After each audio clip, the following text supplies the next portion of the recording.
So, well, yes, this INC rally may be able to really have great numbers on the streets for purposes of that supposedly peace and unity. But it's still supporting a minority position. And no matter how massive the crowds would be, it's still a minority. A minority position is a minority. So I'm not sure whether such an action would have much effect on the disposition of the members of Congress, especially the House of Representatives, because of course the members of the House of Representatives would also think about the survey results. So unless the INC would back up its rally with the threat not to deliver the so-called block votes to pro-impeachment congressmen, then I'm not seeing much effect of this action in order to push for the impeachment of VP Sara. Bago tayo matipon dito kaninang umaga, meron pa po kaming nabasa at narinig isang politiko. Nakalulungkot, bago pa sumikat, laos na.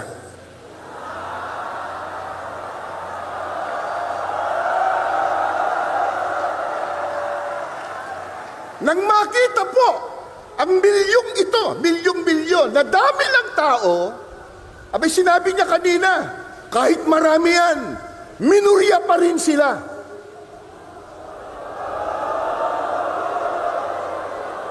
Sino ba nagsabi sa kanya na tayo ang mayurya?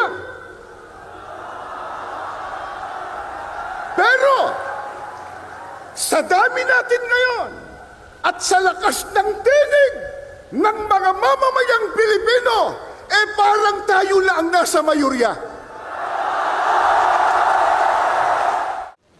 Ngayon naman po ay pakinggan natin ang kapatid na Arnel Tumanan para sa napakahalagang mensahe.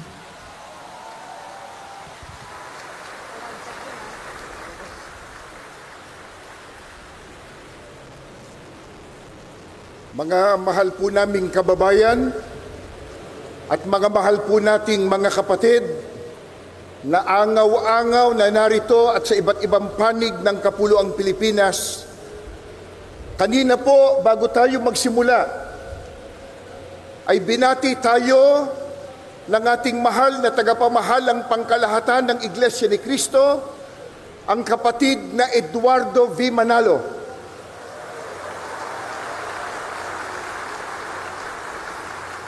Bayaan niyong tayo naman ang bumati sa kanya ngayon. Sabihin po nating magandang araw po ka Eduardo. Isa pa.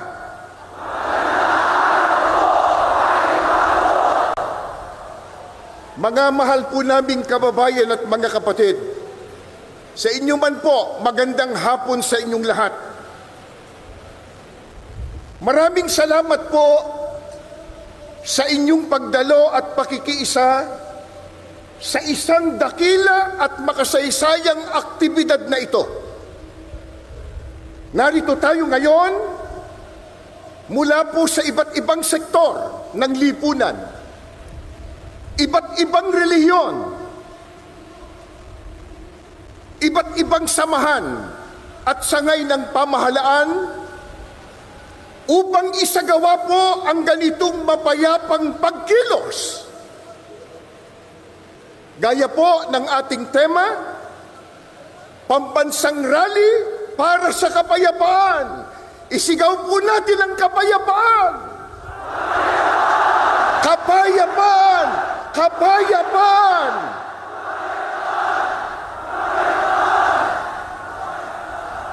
Maliwanag po sa atin na isang aral ng Diyos na nakasulat po sa Biblia na dapat tayong magpasakop sa kapangyarihan o pamahalaan ng bayan na yan po ang katangian at sinusunod ng mga kaalib sa Iglesia ni Cristo.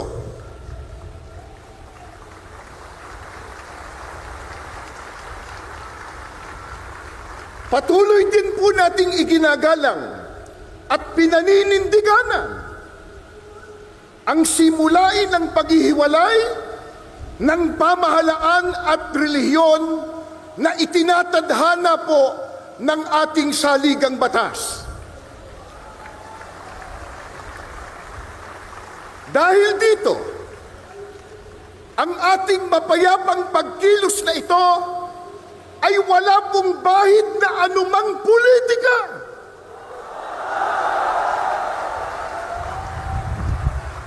Ni hindi po tayo nanghihimasok sa mga pinuno ng ating bayan sa pag-ugit nila ng pamahalaan. Hindi po natin nais makialam sa pagpapatakbo ng pamahalaan ng ating bansa. Ano po ang nais ng maraming kababayan po natin at ng angaw-angaw na kaalib sa Iglesia ni Kristong narito ngayon? Ang nais po natin, ang maliit na tinig na ngayon ay pinagsasama-sama natin sa ating rally, mapakinggan naman ng pamahalaan.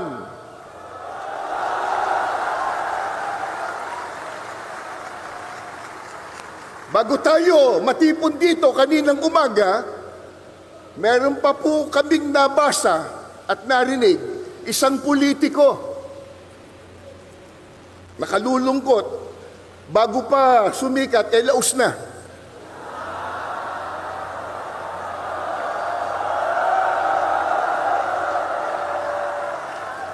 Nang makita po ang milyong ito, milyong-milyon, na dami lang tao, abay sinabi niya kanina, kahit marami yan, minurya pa rin sila.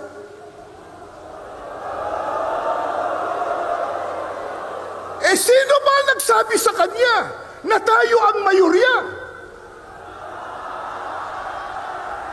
Pero, sa dami natin ngayon, at sa lakas ng tinig ng mga mamamayang Pilipino, parang tayo na ang nasa mayorya.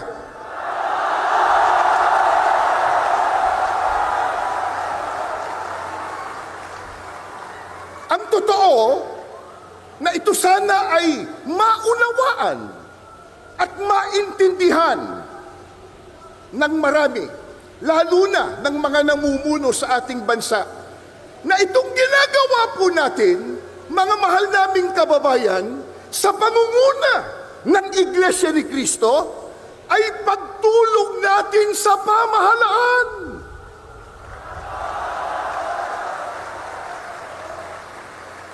Tumutulong tayo sa kanila na kanilang makita, na kanilang madama ang tunay na damdamin ng taong bayan na naglukluk sa kanila.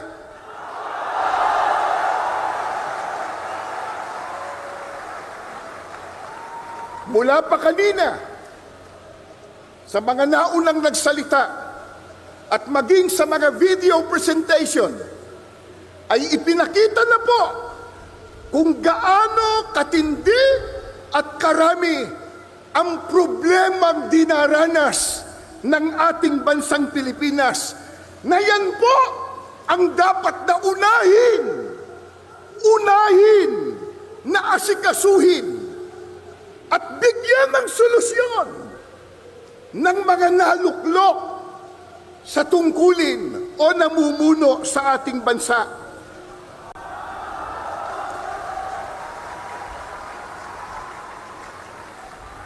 Nakalulungkot ang inuuna ng iba sa kanila, yung mga nagbubunga ng awayan, nagbubunga ng hidwaan, na alam naman nating lahat na ang ginagawa nila, pamumulitika lamang. Tulad ng isinusulong nila na impeachment ng pangalawang Pangulo. Sinabi na ng ating kagalang-galang na Pangulong Ferdinand Marcos Jr. at alam na po ng marami nating kababayang Pilipino ang totoo nating lahat. Kasi po, kahit mahihirap lang ang maraming Pilipino, manurunong naman tayong umintindi. Hindi tayo mangmang. Isigaw nyo nga, hindi mangmang! Hindi mangmang! Hindi mangmang! At lalong hindi tayo bobo.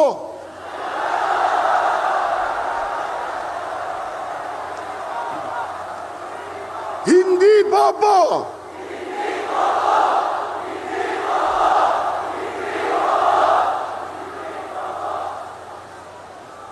Sana marinig yan ng isang abogado.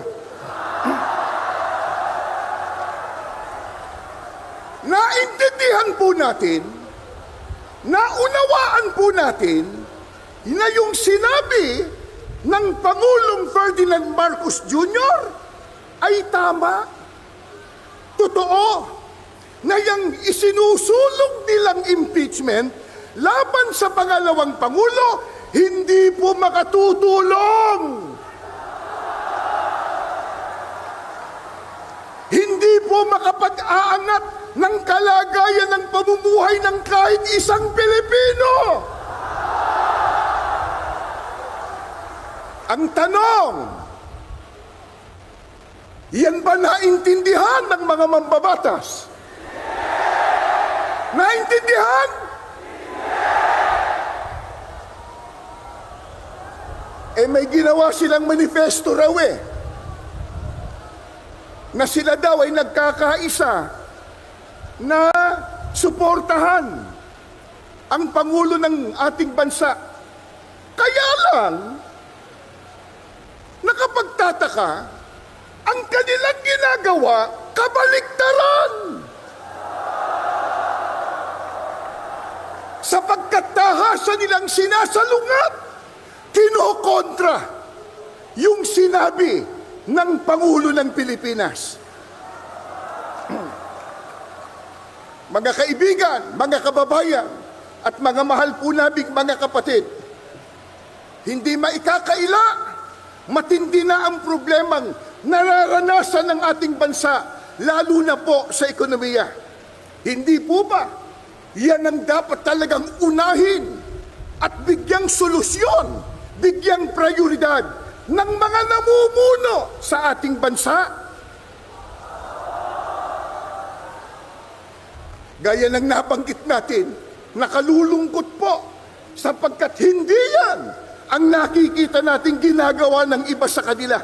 Ang ginagawa ng iba ay nagpapalubha sa problema pangkabuhayan ng Pilipino. Ang magbigat pa, yung ginagawa nila, nagdudulot ng bahabahagi, nagdudulot ng kaguluhan, hidwaan at pagtatalo.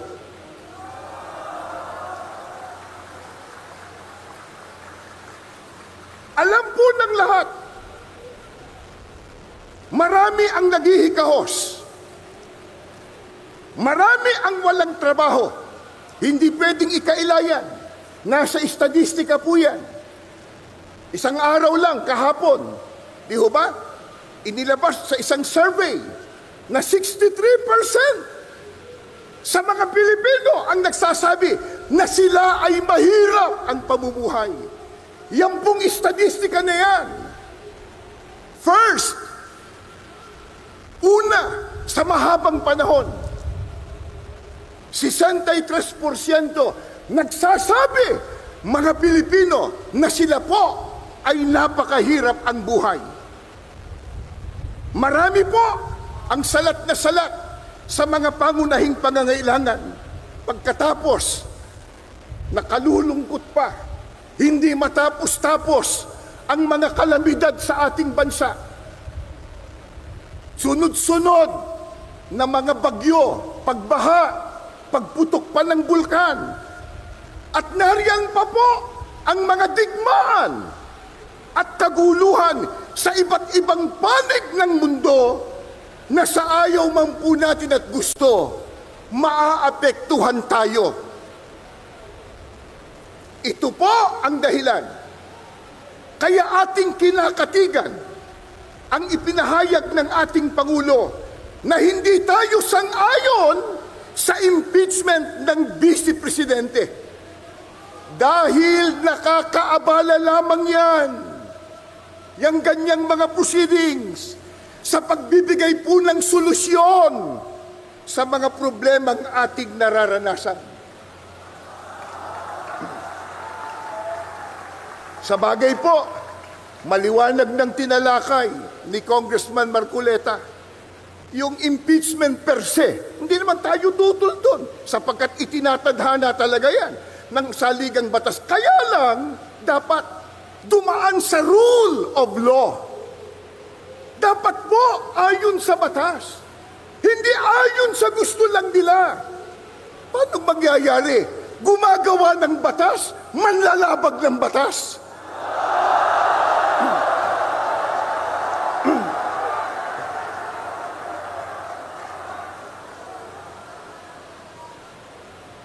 Kaya, ang ating panawagan sa mga mahal po nating leader sa ating bansa, gaya ng nakasulat sa inyong mga placards at inyo pong isinisigaw, mga kapatid at mga kababayan, unahin po natin ang tao, hindi ang kapakanan ng partido.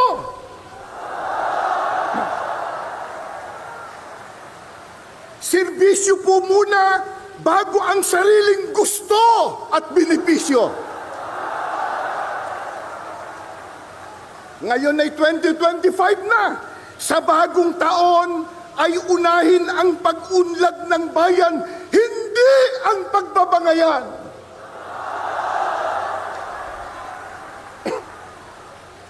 Ano ang pinakamimithi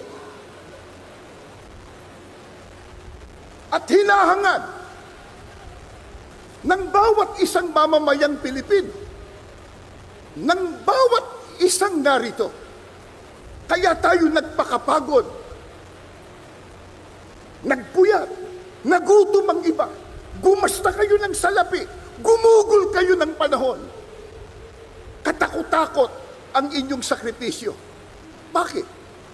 Ano po ba ang pinakahahangad po nating matamo? At paano yon matatamo?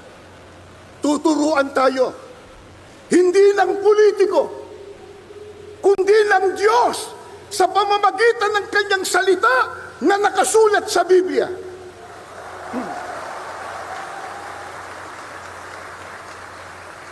Ano po ang turo ng Biblia para matamo ang pagpapala, ang kabutihan, at ang kaligayahan? Pakinggan nyo, bubuklat po ako ng banal na kasulatan. Sa aklat po ng Mangawit, 133, 1 at 3. Masdan ninyo na pagkabuti at pagkaligaya sa mga magkakapatid na magsitahang magkakasama sa pagkakaisa. Saan daw po? Gayaan niya ng hamog sa Hermon na tumutulo sa mga bundok ng Sion, sapagkat doon pinarating ng Panginoon ang pagpapala sa makatidbagay, ang buhay na magpakailanman. Ano po ang turo ng Biblia para makamit po natin ang pagpapala, ang kabutihan at kaligayahan? Ang sabi po ng Panginoong Diyos, pagkabuti at pagkaligaya sa makatwid, ito, mabuti sa Diyos. Kung minamasama ito ng ibang mga tao, sa Diyos, mabuti po ito. Ano po ang sabi ng Biblia? Masdan yung pagkabuti at pagkaligaya sa mga magkakapatid na magsitahang magkakasama sa pagkakaisa. Mga kababayan at mga kapatid, ano ba itong ginagawa natin ngayon? Isigaw natin uli, pagkakaisa, pagkakaisa.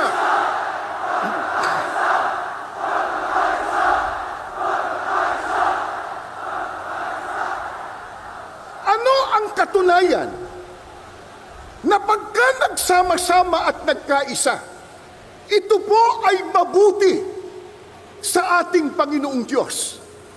Sapagkat ang sabi pa ng Biblia, doon ipinarating ng Panginoon ang pagpapala. Pagpapalain. Kailan? Pagka nagkaisa. Paano ka pagpapalain kung watak-watak? Paano ka pagpapalain kung may hidwaan? Kung may kampi-kampi? Sa makatwid, yan po ang pinakalundo ng ating rally na ito. Pambansang rally para sa kapayapaan, pero magsisimula yan sa pagkakaisa na nais ng ating Panginoon Diyos. Sa bagay, sino ba ayaw na magkaisa? Sino ba ayaw na maging mapayapa? At higit sa lahat, sino ba ayaw ng pagpapala? Lalo't galing sa ating Panginoon Diyos. Pero, paano natin magagawa yun? Magkakaiba tayo ng lingwahe. Ha? Meron tayo ditong mga kapatid. Nakikita ko po Maynila, Rizal, Laguna, San Pablo, iba't ibang dako. Magkakaiba tayo ng lingwahe at dialekto. Magkakaiba ng partido. Magkakaiba pa ng relihiyon at interes. Paano po magagawa yung pagkakaisa? Hindi po mahirap. Itinuro din ng Panginoong Diyos. Nakasulat din po sa Biblia, sa Colosas 3:14. Ito po, higit sa lahat, taglayin ninyo ang pagmamahalan na siyang nagbubuklod sa ganap na pagkakaisa. Paano po mabubuklod sa pagkakaisa? Kailangan pala ang pagmamahalan. Bagamat may kani-kanya tayong opinyon sa isang partikular na issue, iba't ibang kalagayan ng ating buhay o interes, pero kung udyok ng pagmamahalan sa isa't isa, lalo't pagmamahal sa ating bansa, tayong lahat mabubuklod sa pagkakaisa.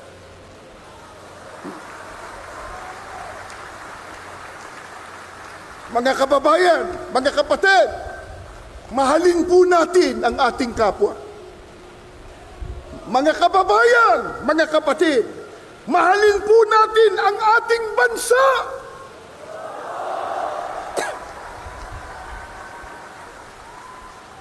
Hindi ang pera, hindi ang kapakanan ng pansarili. Sa makatwid, para sa ating bansa, pagyamanin po natin ang pagkakaisa, udyok ng pagmamahalan at pagmamalasakit. Mga kababayan, iisa lang po ang ating bansa, ang ating bansang Pilipinas. Walang ibang magmamalasakit dito, kundi tayo na mga Pilipino.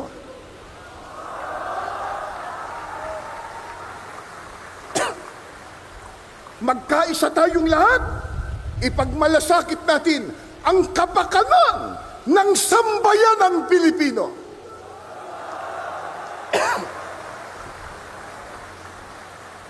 Bukod po sa kasaganaan at pagpapala na dulot ng sama-samang pagkakaisa, alam po ba nyo kung gaano pa kahalaga na tayo ay magkasama-sama sa pagkakaisa?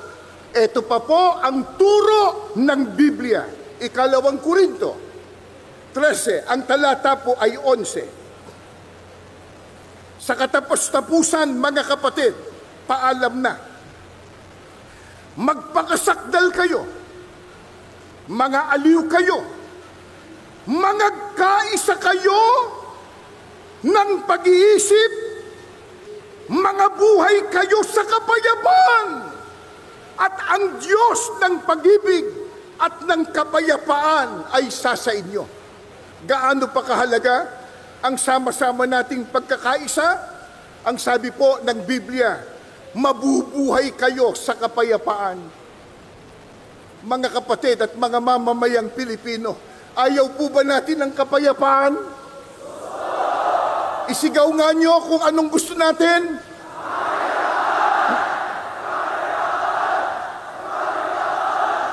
Bakit po? Bakit po natin natitiyak? Matatamo natin ang kapayapaan pagka tayo'y nagkakaisa. Sapagkat sinabi din ni Apostol Pablo, ang Diyos ng pag-ibig at ng kapayapaan ay sa inyo. Sasamahan ng Diyos pag nagkakaisa. Sasamahan po ng Panginoong Diyos yung sama-sama na nagkakaisa para sa mabuting layunin. Paano kung watak-watak? Paano kung hindi magkasundo? Paano kung kampi-kampi?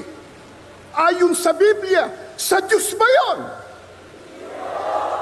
Tama kayo, pero babasahin ko sa Biblia. Ganito po ang nakasulat. Santiago 3:14 hanggang 16. Ito po. Ngunit, kung kayo'y merong mapapait na paninibugho at pagkakampi-kampi sa inyong puso, huwag niyong ipagmapuri at huwag magsinungaling laban sa katotohanan. Hindi ito ang karunungang bumababa mula sa itaas, kundi ang nauukol sa lupa sa laman sa dyablo.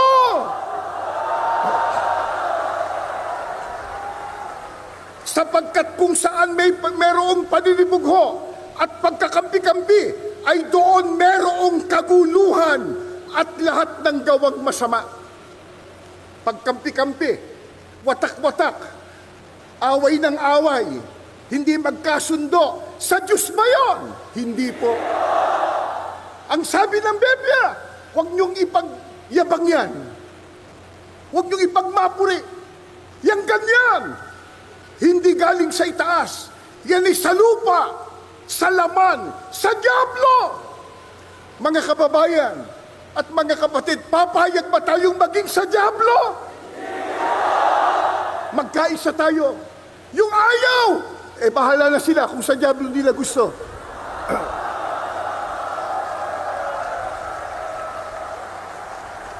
Ano ang sabi pa ni Apostol Santiago? Pagka hindi magkaisa, watak-watak, kampi-kampi, bahagi, ang sabi po ng Biblia, naroon ng kaguluhan. O hindi ba nagkakagulo sila? At nandoon ang lahat ng gawang masama. Masama ang magagawa nila pagka hindi sila nagkaisa. Totoo naman yun. Gaya ng nabanggit ko sa inyo kanina. Anong sama ang nangyari? Abay, mambabatas, naging manlalabag sa batas.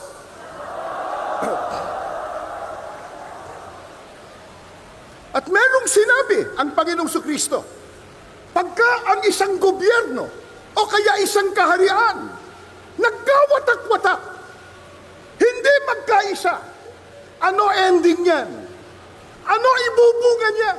Ito po, pag binasa po natin ang nakasulat sa Lucas 11:17, ang sabi ni Kristo, ang bawat kari ang nagkakabahabahagi laban sa kanyang sarili ay magkakawatak-watak. Masisira, babagsak, mga mamamayang Pilipino. Papayag po ba tayong ang ating bansa'y bumagsak? Mahalin po natin ang ating bansa. mga mahal po naming mga kababayan at mga kapatid. Baka sabihin nyo, paano yan? Nagkaroon na ng pagkakawatak-watak. Ano gagawin natin? Nagkaroon na ng bahagi. Nagtalo-talo na nga eh. Away-away na. May pagkakataon bang malunasan na yung unity ay naging disunity? Meron pa kayang pagkakataon ngayong nagkabahabahagi, naghidwaan, nagdulot ng kaguluhan, malunasan? Paano po maaayos ang sitwasyon ngayon? Biblia po ang sasagot. Nagtatanong lang tayo. Ito po ang pahayag ng banal na kasulatan.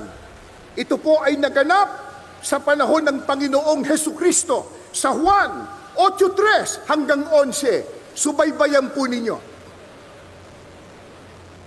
At dinala sa kanya ng mga eskriba at ng mga parisiyo ang isang babaeng nahuli sa pangangalo niya. Yung mga eskriba po at parisiyo, yan yung mga taong pantas sa kautusan ni Moises sa batas.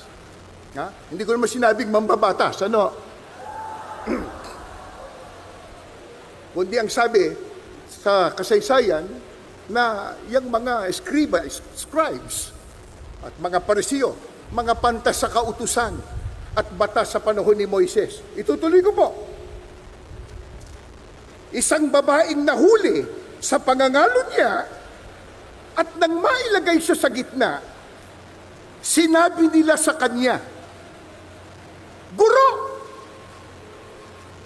nahuli ang babaeng ito sa kasalukuyan ng pangangalo niya." Ito sabi ng mga iskriba at parisiyo. Tinanong si Kristo, ano pa ang kanilang igini? Ito po, sa kautusan nga ay ipinag-utos sa amin ni Moises na batuhin ang mga ganyan. Batas daw po noon sa panahon ni Moises. Yung nahuli sa akto ng pangangalo niya, convicted eh. Ang parusa, batuhin. Ano nga ang iyong sabi tungkol sa kanya? Nako, tinatanong ang Panginoon Kristo ng mga eskriba at parisiyo. At ito'y kanyang sinabi. At ito'y kanilang sinabi na siya'y sinusubok upang sa kanya'y may maisumbong sila. Ang nakalulungkot pa pala nito, itong mga eskriba at parisiyo, tinatanong si Kristo hindi para malaman kung ano katotohanan. Masama motibo. Tinutukso si Kristo para makakuha ng pwedeng ibang sumbong sa kanya. Maaring sa pamahalaan noon o kaya sa pamahalaan ng relihiyon ng nakararami noon. Sa mga tuwid, masama layunin. Ano po ang ginawa ng Panginoon Kristo? Datapot yumuko si Jesus at sumulat ng kanyang daliri sa lupa. Datapot nang sila'y nangagpatuloy ng pagtatanong sa kanya, ayaw tumigil ng mga eskriba at parisyo. Kinukulit ang Panginoon Kristo. Ano masasabi mo dyan? Ito batas eh. Sa kautusan ni Moises eh. Nahuli yan sa kasalanan. At sa kanila sinabi, ito po sabi ng Panginoon Kristo, datapot nang sila'y nangagpatuloy ng pagtatanong sa kanya, ay umunat siya, at sa kanila'y sinabi, ang walang kasalanan sa inyo ay siyang unang bumato sa kanya. At muli siyang yumuko, at sumulat ng kanyang daliri sa lupa, at sila, nang ito'y kanilang marinig, nang marinig nila yon, nagsialis na isa-isa. Napahiya. Na nagpasimula sa katanda-tandaan hanggang sa kauli-hulihan at iniwang mag-isa si Jesus at ang babae sa kinaroroonan nito sa gitna.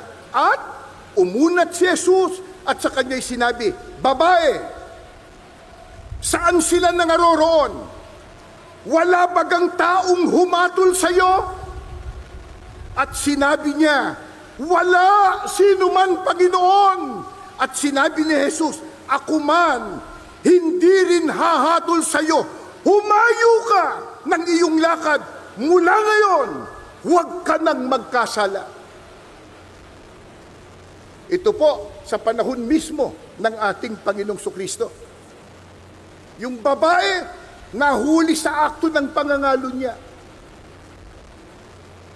Yung mga tao noon, lalo na yung pantas sa kautusan ni Moises, Escriba at Pariseo, tinanong siya, paano gagawin ngayon niya? Nagkasala. Sa batas, dapat na batuhin niya. Ang sagot ng ating Panginoong Sukristo, yun anyang walang kasalanan sa inyo, siyang unang bumato sa kanya. Isipin po ninyo yun. Hindi siya hinatulan ng Panginoong Hesukristo. Hindi siya na-contempt ng ating Panginoong Jesus. At lalong hindi siya kinulong. Pero ang tanong, nagsawalang kibo ba ang ating Panginoong Sukristo? Hindi na ba siya umimik? Hindi po. Hindi niya kinonsinte ang babae sapagkat sinabi niya, "Ako man hindi hahatol sa iyo, pero humayo ka ng lakad mo.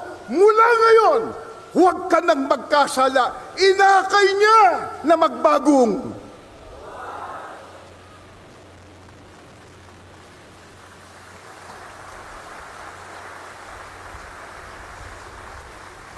Ano po ang ipinakikita at binibigyang diin sa nangyaring ito?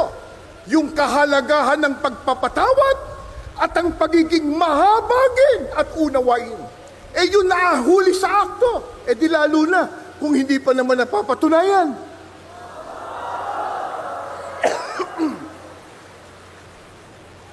Mga mahal po naming kaibigan, mga kababayan, at higit sa lahat mga kapatid, sa buong kapuluang Pilipinas, ang marami po'y nagtitipon-tipon din sa iba't ibang dako sa mga rehiyon at mga lalawigan. Nasabi ko na po sa inyo kanina, alam po namin at alam ninyo kung gaano ang puhunan ninyo sa dakila at makasaysayang rally ito. Marami sa inyo ni hindi na nakatulog kagabi.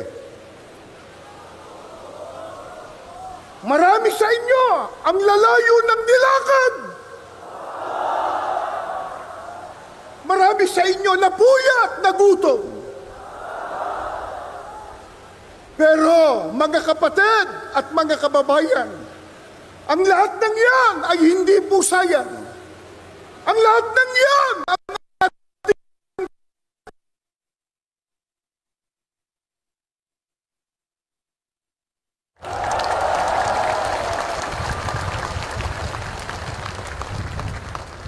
at sapagkat ang ating sinusunod na ito na pagkakaisa at sama-sama ay ayon sa kalooban ng Diyos na inudyok sa ating kapamahalang pangkalahatan, kapatid na Eduardo Manalo. Mga kapatid, tinig na ito, lahat ng hirap natin, lahat ng sakripisyo, alay natin sa Diyos at sa ating Panginoong Hesus. Maraming salamat po